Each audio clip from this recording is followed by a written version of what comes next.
आपण पाहत आहात कराड टुडे न्यूज।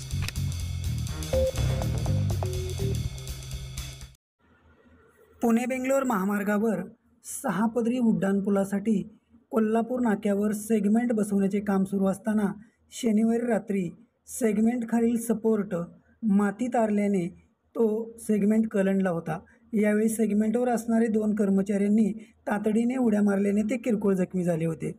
सदर कर्मचारी सुखरूप असून कलंडलेला सेगमेंट सकाळी पुन्हा उभा करून तो लॉन्चरच्या मदतीने पूर्ण तपासणीअंती बसवण्याचे काम सुरू झाले असून सद्यस्थितीला उड्डाणपुलाच्या 92 पिलरपैकी 82 पिलरवर 1087 सेगमेंट बसवण्यात आले आहेत।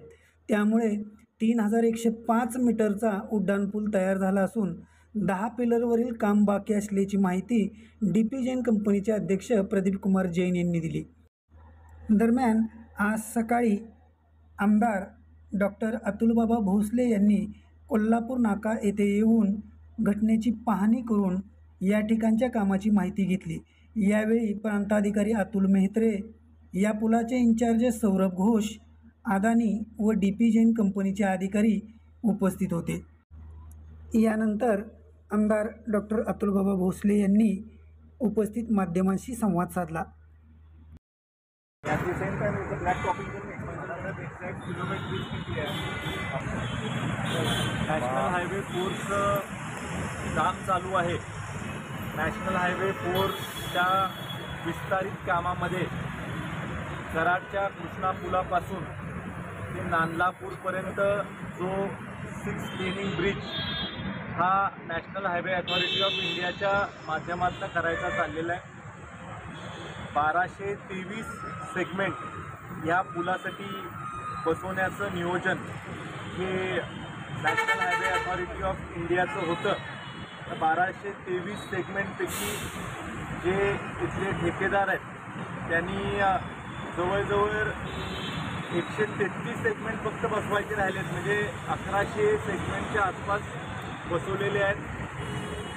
90% पुलाचं काम पूर्ण आहे। काल काम चालू असताना एक दुर्घटना इथं घडली। एक सेगमेंट उचलत असताना काही मेकॅनिकल एरर क्रेनमध्ये आहे असं संबंधितांच्या किंवा स्थानिक जे इंजिनियर आहेत त्यांच्या लक्षात आलं। त्यामुळं तसं सेगमेंट न उचलता सेगमेंट खाली ठेवताना सेगमेंट थोडंसं बाजूला सरकलं। सेगमेंटचं वजन ते 32 टन किंवा 32,000 किलो इतक्या एका सेगमेंटचं वजन आहे। सेगमेंटचं वजन जास्त असल्यामुळं ज्या प्लॅटफॉर्मवर सेगमेंट ठेवायचं होतं त्याच्याऐवजी थोडंसं सेगमेंट बाजूला सरकलं। बाजूला सरकल्यामुळे वजन जास्त असल्यामुळे काही इथं आवाज झाला। कुठल्याही व्यक्तीला किंवा नागरिकाला कुठल्याही प्रकारची याच्यामध्ये जीवितहानी किंवा काही इंजरी झाली नाही। पण जी लोक इथं काम करत होती त्यापैकी 2 लोक बाजूला पळून जात असताना थोडंसं त्यांना मायनर इंजरी झाली।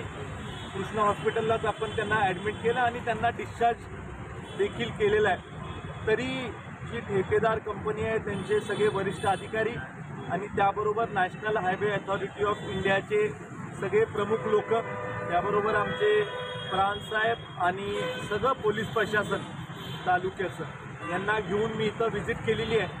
आणि अशी कुठलीही घटना घडता कामा नये आणि कुठंही जीवितहानी होऊ नये याची काळजी घेण्याच्या सक्त सूचना या देण्यात आलेल्या आहेत। मी मीडियाद्वारे देखील विनंती करतो, नागरिकांना देखील थोडीशी काळजी घेणं गरजेचं आहे। जी एरिया कॉर्डन ऑफ केली आहे तिथं राईट टू वर्कच्या खाली काम करू दिलं पाहिजे।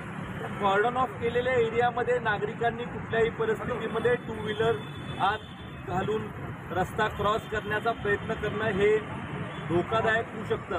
जोपर्यंत या पुलाचं काम पूर्ण होत नाही तोपर्यंत कॉर्डन ऑफ केलेल्या एरियामध्ये नागरिकांनी आलं नाही पाहिजे असं आव्हान देखील मी नागरिकांना करतो। त्याचबरोबर इथं नॅशनल हायवे अथॉरिटी ऑफ इंडियाच्या सगळ्या प्रमुख लोकांना मी सांगितलेलं आहे की दिलेल्या वेळेमध्ये काम पूर्ण झालं पाहिजे।